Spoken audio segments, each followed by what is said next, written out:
Good morning to all of you. Good morning and welcome to an Academy SSC JEE channel. My name is Avinash Kumar और मेरे साथ आप लोग पढ़ रहे थे स्ट्रेंथ ऑफ मटेरियल्स. ठीक है. First of all basic introduction about me. My name is Avinash Kumar और मैंने ऑल इंडिया रैंक 4 सिक्योर की इन SSC JEE 2017. ठीक है. इसके अलावा I have qualified 3 times GATE with best rank of 225 और 2 टाइम्स मैंने EAC मेंस क्वालिफाई कर रखा है.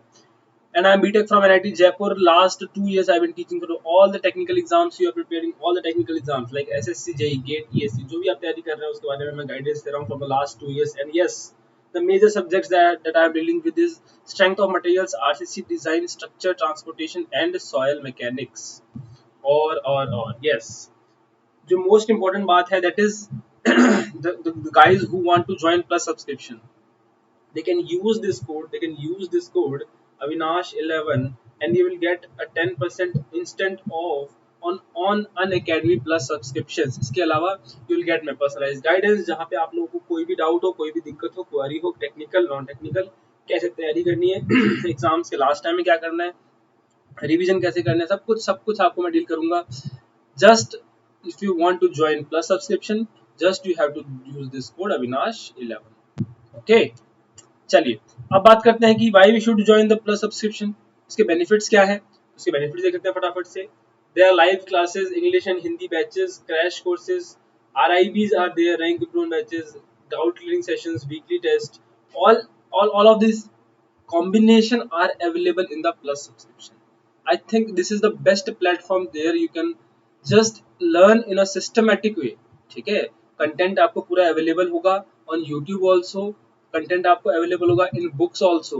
बट द थिंग इज कि क्या पढ़ना है, कितना पढ़ना है, ठीक है, इस तरीके से पढ़ना है, स्ट्रक्चर्ड वे में कैसे हमको तैयारी करनी है, किस तरीके के क्वेश्चन अटेम्प्ट करना है, ठीक है, कोई भी डाउट हो उसका सॉल्यूशन कैसे पता लगे, तो वो सारी चीज़ों का सॉल्यूशन आपको मिल जाएगा ऑन द प्लस सब्सक्रिप्शन. तो this is the main benefit of plus subscription. Content की कोई दिक्कत नहीं है, content you will get on the YouTube also, content you will get in the books also. ठीक है, कंटेंट की कोई दिक्कत नहीं है. दिक्कत है कि आप लोगों को डाउट आया तो कहाँ से क्लियर करेंगे, आप लोगों को कोई नए क्वेश्चन चाहिए तो वो कहाँ से क्लियर करेंगे. If you want to join test series you can join here. If you want to take a weekly test you can take here. जो बच्चे इंग्लिश में पढ़ना चाहते हैं they can learn in English also. तो इस तरीके से एक पूरा पैकेज है, एक पूरा एक आपको सिलेक्शन कराने के लिए नहीं है, सिर्फ ये सिर्फ आपका रैंक लाने के लिए है. मैं हमेशा अपने क्लासेस में बोलता रहा हूँ, just don't go for selection only, go for a good rank. Good rank means best rank, 2-digit rank, 1-digit rank. इसके लिए टारगेट कीजिए, टारगेट बिग ओनली. ठीक है, तभी आप जो है छोटे मोटे जो है सक्सेस तो ऐसे मिल जाएगी आप लोगों को, कोई दिक्कत वाली बात नहीं है. चलिए, this is the method you can get the plus subscription. Just you have to pick a goal, okay, and click on get subscription by after picking the goal, and after that choose the plan you are going. ठीक है, 12 months, 24 months depending upon your requirement. And yes, those who are preparing for SSC, JEE, GATE, ESC, I'll recommend कि you go at least for 12 months. ठीक है, क्यों? क्योंकि long term exam है, आप लोगों को पता है, हर क्लास में बोलता हूँ मैं, it is a long term exam. ऐसा नहीं है कि आपने एग्जाम दिया एंड दैट इज डन. ठीक है, आप लोगों को जो है आगे इंटरव्यू गाइडेंस की जरूरत पड़ेगी. In the mains classes you need the guidance. तो आप लोगों को जो है लॉन्ग टर्म में it will be benefited. And if you see the per month rate of this particular course is just 2083 per month and 1250 rupees per month, और इसको per day में convert करेंगे it will come around 40 rupees. तो it is very minimal. जो यहाँ पे जो expenses होते हैं उसको ही एक तरीके से हम लोगों ने लिया है. बाकी it's very cheap actually. ठीक है, अब आप बाकी कंपेयर करेंगे तो it's very expensive in other coachings और whatever you are recommending. तो I think this is very favorable और बहुत अच्छा है I think. तो you should go for this and just apply this code Avinash 11. ठीक है, इसको अप्लाई कीजिए and you will get 10% off and you will connect with me directly. चलिए, these are the various payment methods available. ठीक है, card options, credit card, ठीक है, EMI options are there. तो आप सारे options according to your requirement, according to your like feasibility you can go for the payment methods. ठीक है, EMI options को दिखाया गया आपको कि पर मंथ अगर 3 मंथ EMI जाती है कितना लगता है आपको, 6 months, 12 months and accordingly you will get the like charges. Okay, and this is the way like you have to apply this code Avinash 11 ठीक है, you will get off also and you will get connected with me also. And this is the telegram page that we are having, जहाँ पे आपको सारी सारी PDF available कर दी जाएंगी of the classes, और ऑलरेडी वहाँ पे अवेलेबल है, आप जाएंगे देखेंगे तो. And this is our Facebook page जहाँ पे आप कनेक्ट होके you can join our community. Okay, चलिए शुरू करते हैं. हमने लास्ट क्लास में बात की थी थर्ड चैप्टर की, transformation of stress and strain हमने फिनिश किया था. After that I promise that will do some questions.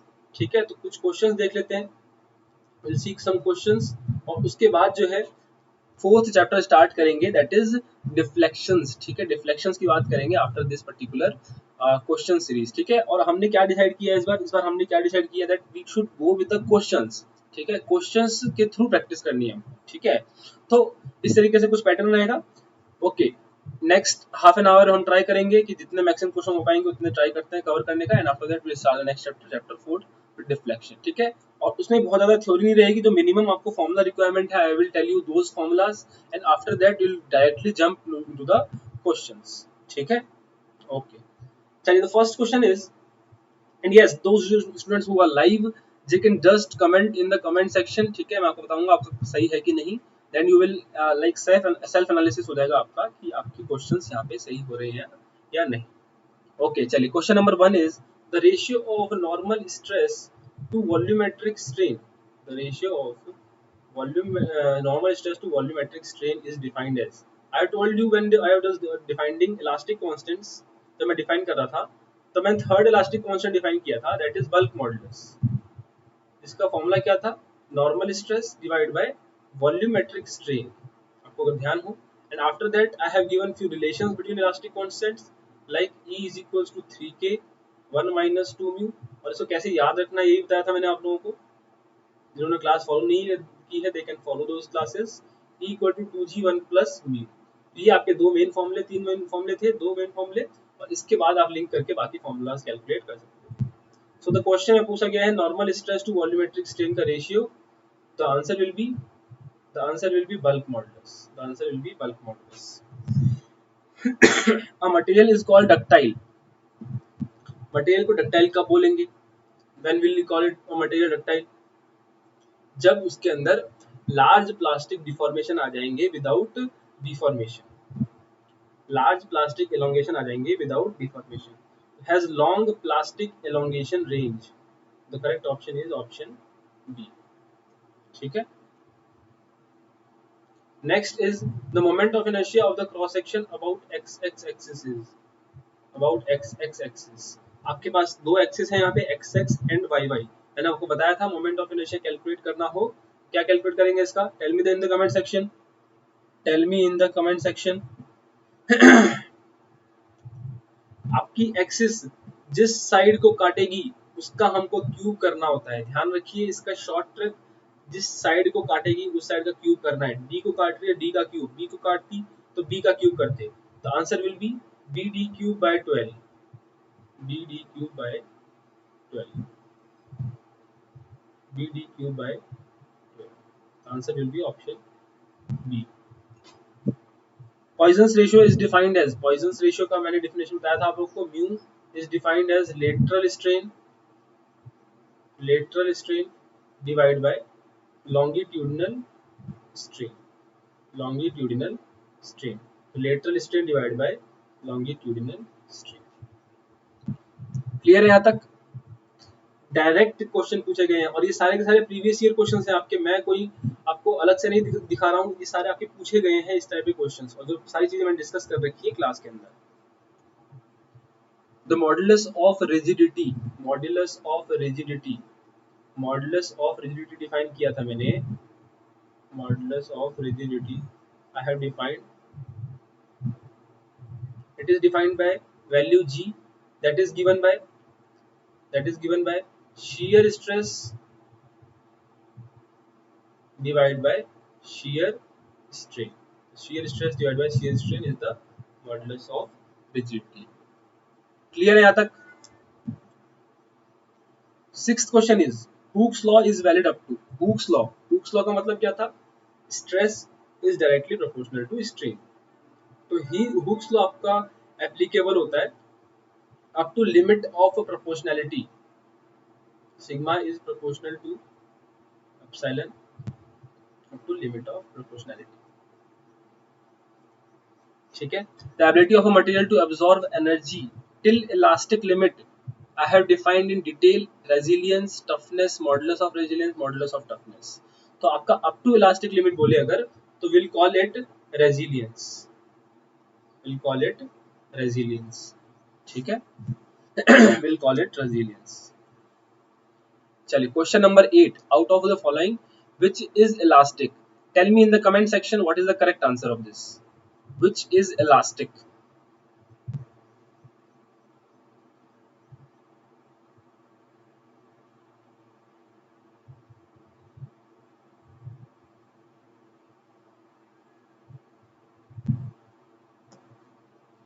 The correct answer of this is, correct answer of this is, which of the following material is least elastic? Least elastic. Correct answer is rubber. ध्यान रखिए, rubber is least elastic. Next is a bar L meter long and having its area of cross section A is subjected to gradually applied tensile load. The strain energy stored, strain energy का formula बताया था मैंने आप लोगों को, strain energy का W square L divided by 2AE, W square L divided by 2AE। ठीक है, strain energy क्या होता है 1/2 into W into delta। ठीक है, तो 1/2 W into delta, delta क्या होता है WL divided by AE, this becomes W square L divided by 2AE। strain energy का बेसिक फॉर्मूला आपका होता है W 1/2 into W into delta। This is the formula for the strain energy and it becomes W square L divided by 2AE। ठीक है, the next question is the predominant effect of an axial tensile force on a helical spring is। ठीक है, हालांकि हम इसको पढ़ेंगे कि आपका स्प्रिंग के अंदर क्या होता है, कि आपका हेलिकल स्प्रिंग जो होता है कुछ इस तरीके से होगा, हेलिकल स्प्रिंग। ठीक है, और इसके ऊपर आपका टेंसाइल फोर्स लग रहा है, इसके ऊपर टेंसाइल फोर्स लग रहा है। तो अब इसके अंदर जो आपका इफेक्ट आएगा that is mainly twisting, effect आएगा that is mainly due to twisting. ठीक है, strain energy per unit volume of a solid circular shaft, solid circular shaft का strain energy per unit volume। ठीक है, पर यूनिट वॉल्यूम का formula होता है आपका 1/2 इंटू सिग्मा इंटू एप्सिलॉन। ठीक है, आपको पूछ ले स्ट्रेन एनर्जी टोटल कितना होगा तो 1/2 पी डेल्टा, और अगर आपसे पूछ ले strain energy per unit volume क्या होगा तो 1/2 इंटू सिग्मा इंटू एप्सिलॉन। यहाँ से आप एप्सिलॉन की वैल्यू पुट कर सकते हैं, that is sigma divide by epsilon, it becomes sigma square divide by sigma divide by E, sigma square divide by 2e। ये बन जाएगा आपका sigma square divide by 2e। Next is question number 14, the ability of material, the ability of material to absorb energy till the breaking or rupture takes place is known as। आपका material rupture तक जो energy store करता है, अभी मैंने resilience define किया था, उसके कॉन्ट्राडिक्टरी हमारा डिफाइन होता है टफनेस। ठीक है,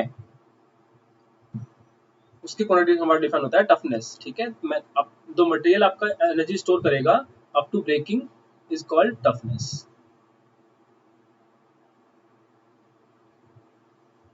The Poisson's ratio is defined as a ratio of, repeat हो गया ये question and it is repeated in the exams also। ठीक है, नंबर ऑफ टाइम्स 2013 में 2014 में आपका डिफाइन किया गया है। तो आपका क्या था, आपका transverse strain to axial strain. ठीक है, या फिर lateral strain to longitudinal strain.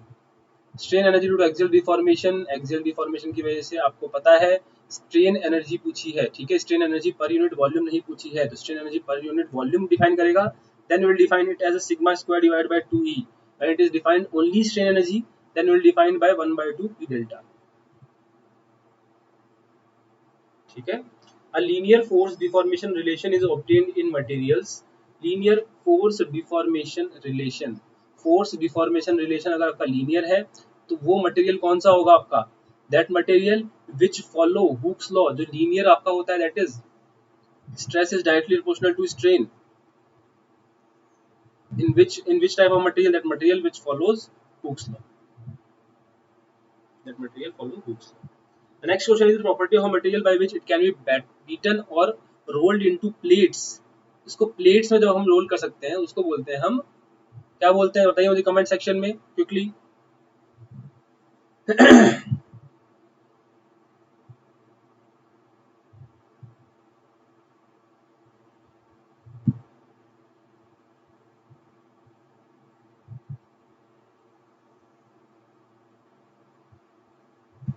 That is called malleability, that is called malleability. Plates में उसको डिफॉर्म करेंगे तो उसको बोलेंगे मेलिएबिलिटी। तब उसको वायर्स में डिफॉर्म कर देंगे तो उसको बोल देंगे हम डक्टाइल। ठीक है, डक्टाइल में उसको वायर छोटे सेक्शन में जब उसको ट्रांसफॉर्म कर सकते हैं तो उसको बोल देते हैं ductile. The property of a material by which it gets permanent deformation under a load which is not recovered after removal of load। अगर वो रिकवर हो गया तो उसको क्या बोलते हैं, that is called ductile material, उसको बोलते हैं डक्टाइल मटेरियल। अगर वो रिकवर नहीं हो पाता है उसको बोलते हैं हम प्लास्टिक मटेरियल। तो प्रॉपर्टी को क्या बोल देंगे, that property is called plasticity. इस प्रॉपर्टी को हम बोल देते हैं plasticity. Clear. Strain energy due to sudden axial load, due to sudden axial load. Sudden axial load के लिए केस में हमको ध्यान रखना है कि जो हमारा स्ट्रेन एनर्जी नॉर्मल फोर्स के अंदर होता है, नॉर्मल या फिर ग्रेजुअल लोड के अंदर होता है, ग्रेजुअल लोड के अंदर होता है, that is defined bye 1/2 P delta. उसको मैंने मान लीजिए यू बोल दिया। ठीक है, और जब स्ट्रेन एनर्जी सडन लोड के लिए बात करते हैं हम, सडन लोड के लिए, सडन लोड के लिए दैट इज कॉल्ड 2u। ठीक है, उसको बोलते हैं 2u। मतलब आपका जब सडन लोड अप्लाई होगा तब आपका जो स्ट्रेन एनर्जी होगा that will be 2 times of the normal strain energy जब आपका ग्रेजुअल लोड अप्लाई होगा। It is called 2u and it is defined by p delta. Option C. ठीक है,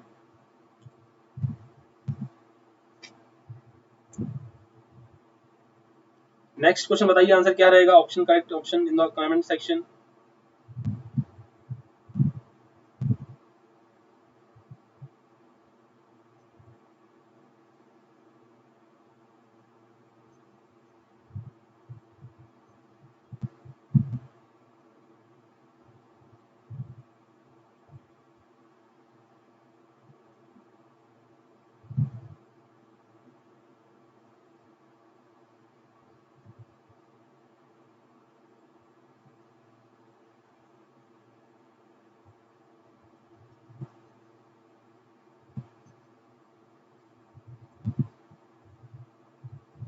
ठीक है, हॉरिजॉन्टल एक्सिस डी को कट कर रहा है तो B D cube by 12, it is called B D cube by 12। ठीक है, B D cube by 12। For the cantilever beam as shown in the figure, the value of shear force. Tell me this answer. This question का answer बताइए मुझे comment section में फटाफट से। shear force की value, shear force की value, ठीक है, shear force की value eight the fix and, क्योंकि हमारे पास सिर्फ एक एंड है दैट इज फिक्स्ड। बताइए shear force की वैल्यू कितनी होगी। shear force is the total transverse force acting either left or to the right। ठीक है,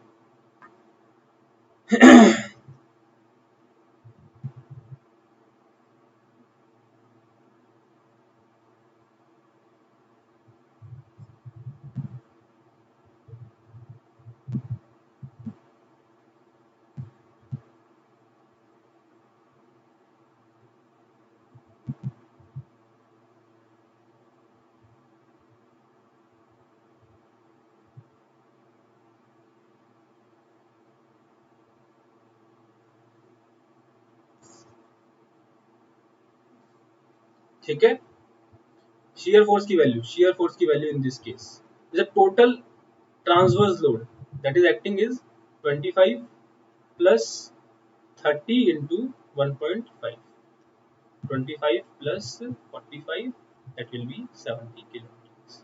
Simply option B is the answer। चलिए, in a simply supported beam of span L subjected to uniformly distributed low of intensity W over its entire length, the maximum bending is given by expression.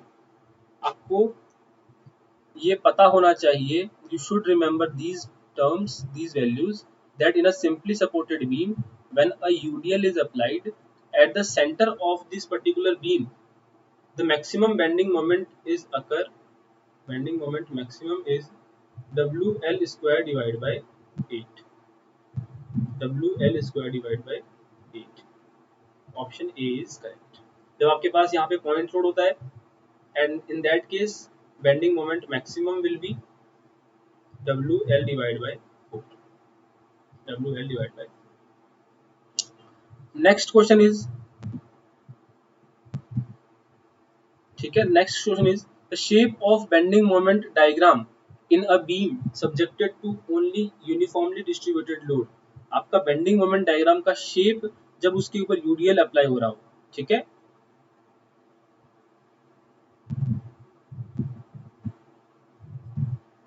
जब उसके ऊपर UDL apply हो रहा हो, तब मैंने आपको नोट्स में लिखाया था कि जब आपका यूडीएल अप्लाई हो रहा हो, जब आपका पॉइंट लोड अप्लाई हो रहा हो, जब आपका यूनिफॉर्मली वेरिंग लोड अप्लाई हो रहा हो, तो डिफरेंट केसेस के लिए मैंने आप लोगों को बताए थे कि shape of the bending moment diagram. In the case of UDL the bending moment diagram की शेप क्या थी? द बेंडिंग मोमेंट डायग्राम की शेप थी आपकी पैराबोलिक. ठीक है, you can see the last videos and you will get the theory also. In a Mohr circle sigma tau plane, the vertical radius represent, radius क्या represent करता है, चाहे वो वर्टिकल हो चाहे कोई भी हो, रेडियस क्या रिप्रेजेंट करता है? Radius is given by maximum shear stress. Radius is given by maximum shear stress.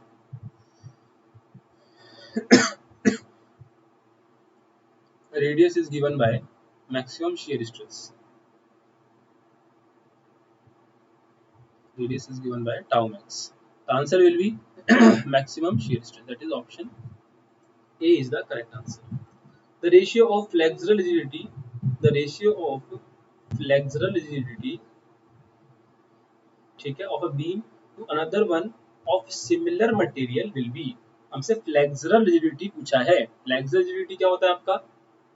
Flexural rigidity बोलते हैं E into I. E into I जो आपका मल्टीप्लाई होता है किसी भी सब्जेक्ट, किसी भी सेक्शन का, किसी भी मटेरियल के लिए, and that will be defined and that will be defined as your flexural rigidity. ठीक है, flexural rigidity, and when it is defined by divided by L, it is defined as flexural stiffness. इसको बोलते हैं flexural stiffness. तो हमसे पूछा है EI का रेशियो. तो मटेरियल सेम है अगर आपका, if the material is same, in that case the ratio of I1 to I2, ratio of I1 to I2 is given by BD cube by 12 into B into 2D का whole cube divided by 12.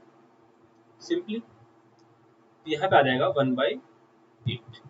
1/8 will be the correct answer.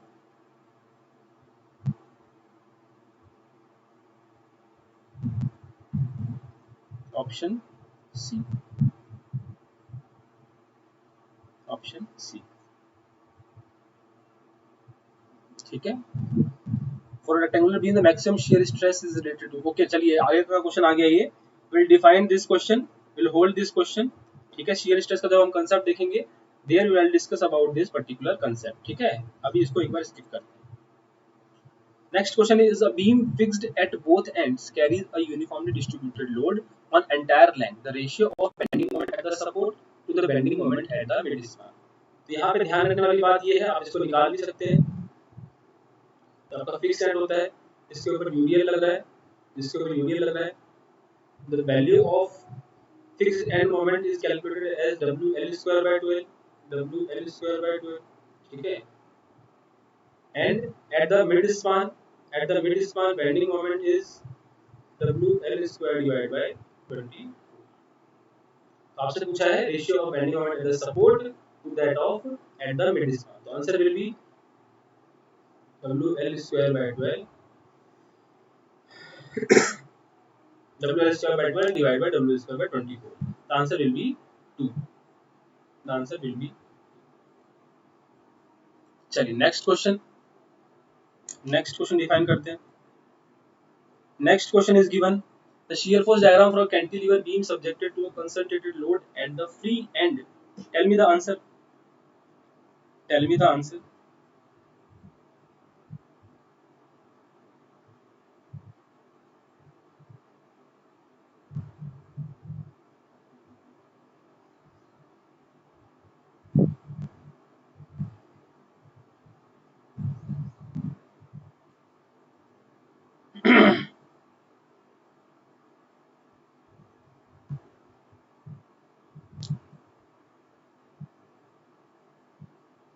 Tell me the answer. Shear force diagram for a cantilever beam subjected to a concentrated load at the free end. Free end पे आपके पास concentrated load. तो मान लीजिए इस तरीके से कुछ cantilever है हमारे पास, जिसके free end पे आपके पास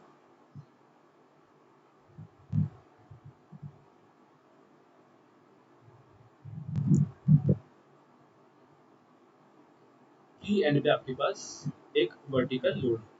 In this case, the shear force at the end is P, और जो आपका shear force diagram आएगा, that will be something like this. आपका इस end पे आपका shear force रहेगा एक, और उसके बाद आपका linearly vary करता हुआ 0 हो जाएगा. Linearly vary करता हुआ 0 हो जाएगा. तो the shape of the shear force diagram is triangular. The shape of the shear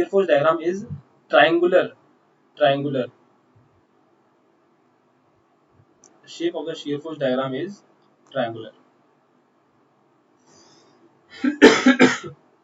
The deflection of a beam may be reduced by. इसको भी बात करेंगे डिफ्लेक्शन चैप्टर में. जब तक आपको डिफ्लेक्शन का फॉर्मूला नहीं पता है तो how you can calculate the value of deflection. और अगर आपको डिफॉर्मेशन से चेक करना हो उसको, अगर डिफॉर्मेशन पूछे था rather than deflection, that is PL by AE. ठीक है, हालांकि यहाँ पे ऐसे डिफ्लेक्शन पूछा है नॉट डिफॉर्मेशन, तो the formula for deflection needs to be checked. और डिफॉर्मेशन का फॉर्मूला होता है PL डिवाइड बाय AE. ठीक है, तो आपको इसके हिसाब से देखना पड़ेगा द वैल्यू ऑफ डिफॉर्मेशन. ठीक है, तो डिफॉर्मेशन जैसे जैसे आपका लोड बढ़ेगा, लेंथ बढ़ेगा, आपका डिफॉर्मेशन बढ़ेगा, एरिया कम होगा, एरिया बढ़ेगा और ई बढ़ेगा, तो आपका क्या होगा, डिफॉर्मेशन कम होगा. चलिए ओके, तो ये यहाँ पे कुछ क्वेश्चंस थे जो मैंने अभी तक डिस्कस किया, उसके बारे में मैंने यहाँ पे कुछ क्वेश्चंस आप लोगों से पूछ लिए जो प्रीवियस ईयर में भी आपसे पूछे गए हैं. So next we'll start next chapter. That is deflection. ठीक है, that is deflection.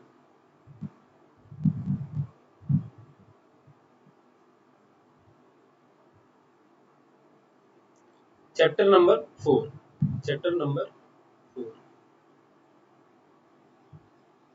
That is deflection.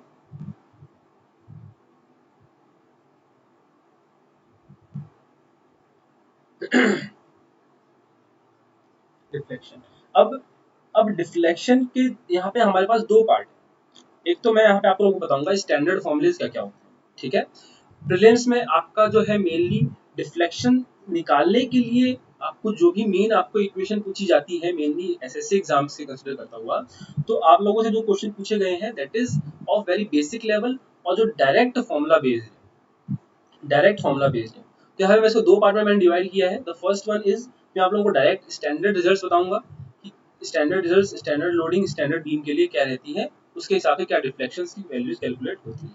ठीक है, और the second part will be कि वो डिफ्लेक्शंस कैसे कैलकुलेट करने हैं, उसके मेथड कौन कौन से होते हैं, that I will tell you in the brief in the next class. ठीक है, तो डिफ्लेक्शंस कैलकुलेट करने के कौन कौन से मेन फॉर्मूले हैं, स्टैंडर्ड रिजल्ट्स कौन कौन से हैं, वो हम पहले डिस्कस कर लेते हैं. ठीक है, और मुद्दा ये है, हर चीज मैं बताता हूँ आप लोगों को कि कुछ भी अगर आप पढ़ रहे हैं तो उसको पढ़ने से पहले ये समझिए कि हम उसको पढ़ क्यों रहे हैं. तो अगर डिफ्लेक्शन चैप्टर की बात करूं तो डिफ्लेक्शन हम इसीलिए कैलकुलेट करते हैं दैट किसी भी लोडिंग के लिए आपका पर्टिकुलर बीम के ऊपर, पर्टिकुलर स्ट्रक्चर के ऊपर जो आपका डिफ्लेक्शन है that should be under check. ठीक है, वो हमेशा अंडर चेक होना चाहिए. तो उस हिसाब से आपका डिफ्लेक्शन कैलकुलेट होना चाहिए. ओके, अब व्हाट इज डिफ्लेक्शन, नाम से पता लग रहा है. अगर मैं डेफिनेशन की बात करूं, it is a transverse deformation which may occur due to shear force and bending moment, but the deflection due to shear force is very small as due to bending moment. तो mainly जो है हम bending moment की वजह से deflection calculate करते हैं and the transverse deflection calculated and that is defined in the deflection. कुछ स्टैंडर्ड रिजल्ट्स की बात करते हैं इसके. मोस्ट इंपॉर्टेंट यही रहेगा चैप्टर के अंदर, स्टैंडर्ड रिजल्ट्स.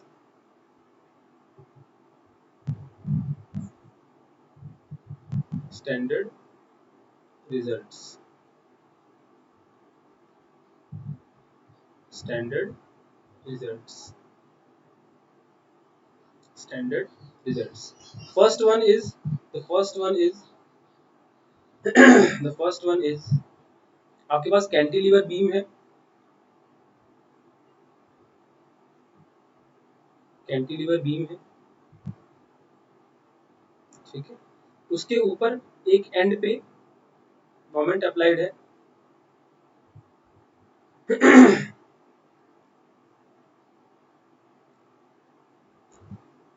थोड़ा ये हैंग हो रहा है थोड़ा सा. चलिए, अगर आपके कैंटिलीवर की एक एंड पे, अगर कैंटिलीवर की एक एंड पे आपका मोमेंट अप्लाइड है, मोमेंट अप्लाइड है दैट इज m, इसकी लेंथ है l, this end is a, this end is b. तो एंड a मेरा क्योंकि फिक्स है तो हमेशा ध्यान रखिए at the fix end theta will be always equals to 0. Theta is always equals to 0 so that the moment also, so that the deflection also, sorry, the moment रहेगा वहाँ पे deflection and rotation both will be equals to 0. value of theta b, value of theta b is equals to ml divided by el, ml divided by el. ठीक है. and value of delta b is ml divided by 2ei.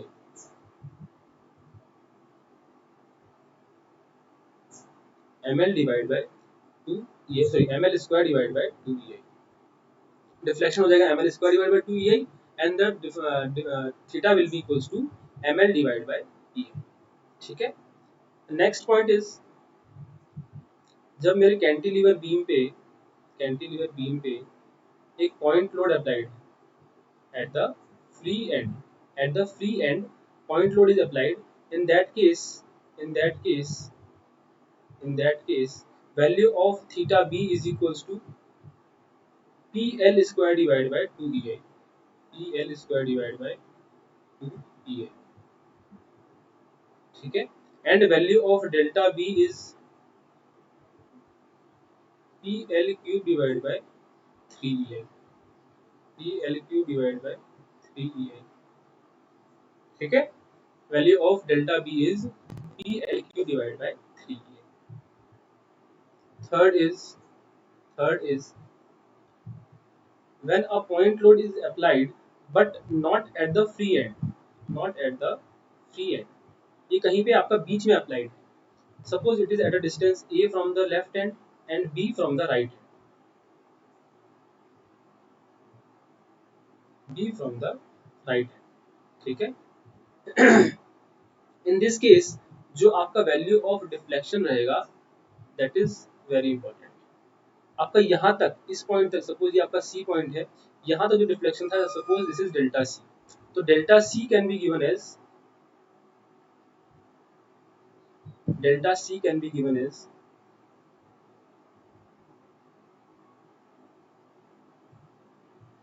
Delta C can be given as क्या हो जाएगा, P L square L cube divide by 3ei. और अगर theta की बात करूँ P L square divide by 2ei. क्या है ये, कैंटिलीवर बीम ही है. कैंटिलीवर बीम में आपका ए डिस्टेंस पे delta will be equals to P A square, sorry P A cube divide by 3ei and theta C will be equals to P A square divide by 2ei.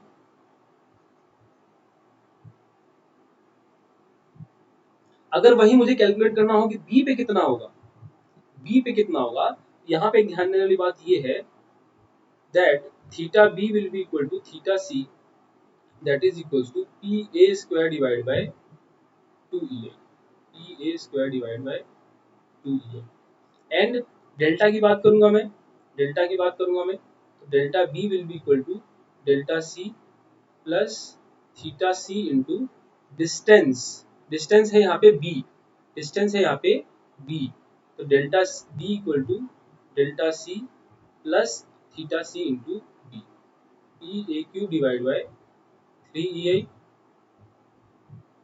Plus theta C is E A square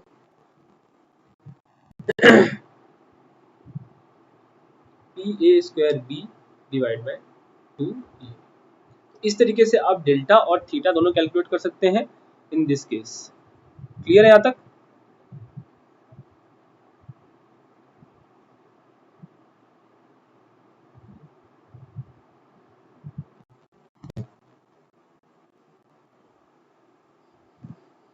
ठीक है। Next point of discussion is fourth point.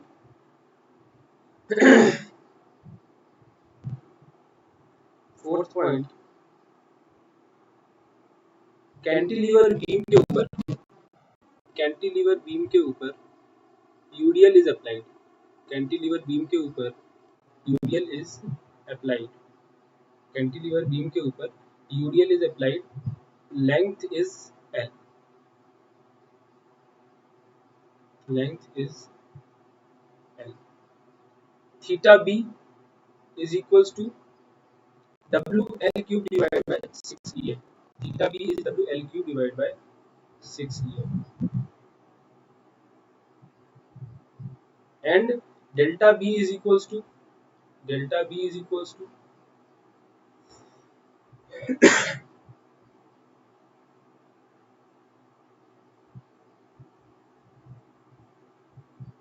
delta B is equals to WL power 4 divided by 8EI. WL power 4 divided by 8EI. Question fifth, point fifth, कि आपके पास simply supported beam है, आपके पास simply supported beam है और उसके अंदर आपका point load applied है, एक पॉइंट लोड अप्लाइड है on the simply supported beam.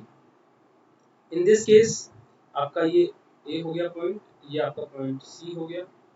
In this case theta A is equals to theta C is equals to P L square divide by 16EI। Delta B that is at center, delta B that is at center,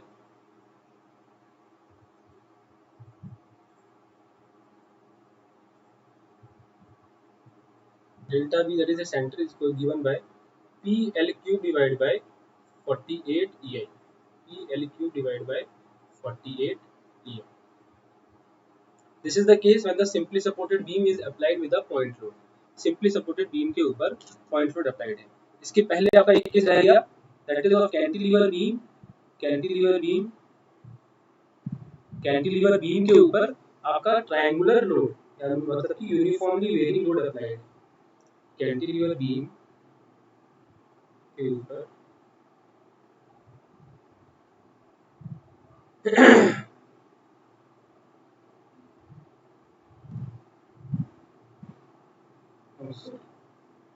आपका uniformly varying load applied है, uniformly varying load applied है।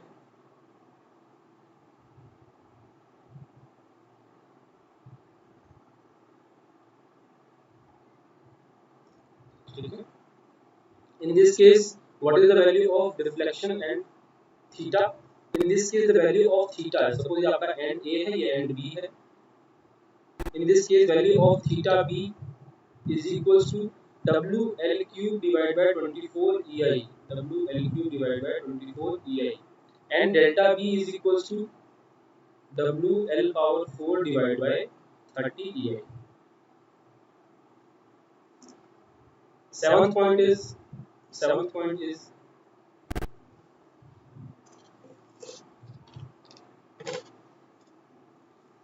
a simply supported beam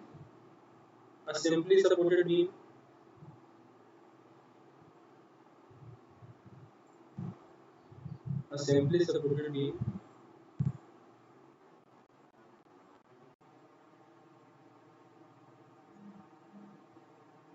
ठीक है.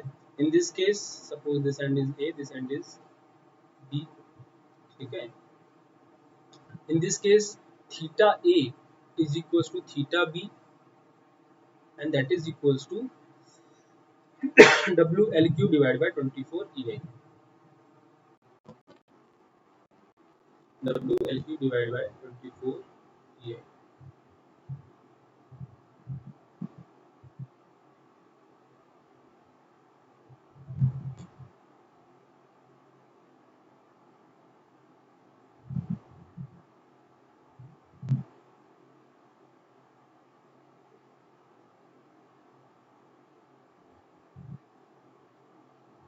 WL divided by 24 E. Similarly, the value of delta is at the center will be maximum, at the center will be maximum, or value of deformation is given by 5 by 384 WL power 4 divided by EI. 5 WL power 4 divided by 384 EI. Divided by 384 EI. Divided by 384 EI. ठीक है. Similarly,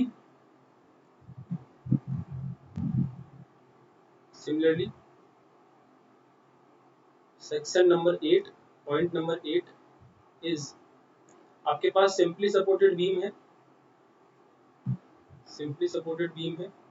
In this case, moment M is applied at the both end. Moment M आपका apply हो. ठीक है. In this case, this is end A, this is end B. In this case, the value of theta is given by theta A is equal to theta B, that is given by ML divided by 2EI. ML divided by 2EI. सारे standard results हैं जो आपसे पूछे जाते हैं previous year के अंदर भी, ऑब्जेक्टिव के अंदर वन लाइनर क्वेश्चन होते हैं. आपको डायरेक्ट वैल्यू पता होगी तो आप कैलकुलेट कर सकते हैं. किस तरीके से वैल्यू जाएंगी उसकी बात कर लेंगे, मेथड ऑफ रिफ्लेक्शन कैलकुलेट कर लेंगे. तो उससे पहले हम सारी वैल्यू चेक कर लेते हैं. चलिए, point number 9 is when a simply supported beam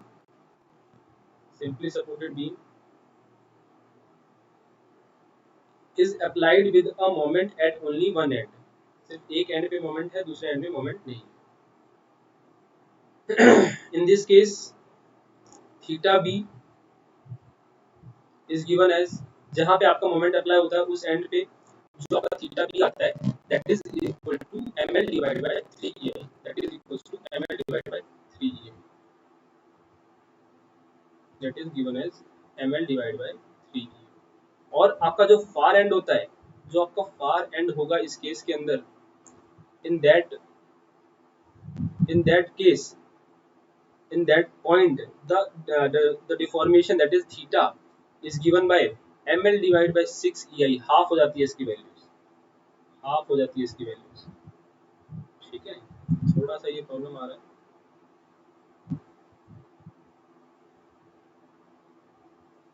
ml divided by 3 EI and theta b is equals to, theta b is a half, that is given by ml divided by 6 EI. Theta b is equals to ml divided by 6 EI. ठीक है. And in this case delta max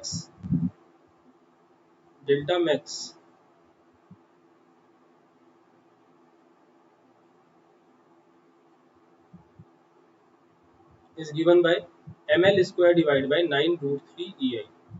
ml square divided by 9 root 3 EI. ठीक है. Last two points is आपका, already मैं discuss कर चुका हूँ दोनों पॉइंट्स. सपोज आपके पास फिक्स्ड बीम है और उसके ऊपर पॉइंट लोड अप्लाइड है यहाँ पे centre. In this case the value of delta at center in the fixed beam is equals to 1 by 4 times of delta in simply supported beam. Simply supported beam को ध्यान रखना है और उसका 1 by 4 कर देना है. और सिंपली अगर आप उसको सॉल्व करेंगे तो it will be PLQ divided by 192 EI PLQ divided by 192 E।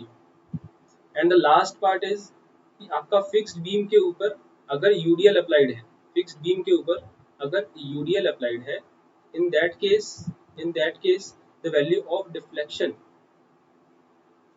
In the fixed beam at the center is equals to 1/5 times of delta of simply supported beam। जब आपका सेम लोड अप्लाइड होगा, in that case the value of deflection is WL⁴ divided by 384 EI। this is the value of deflection। तो ये सारे आपके standard results हैं जो आपको ध्यान रखने हैं, हमेशा जो आपको ध्यान रखने हैं।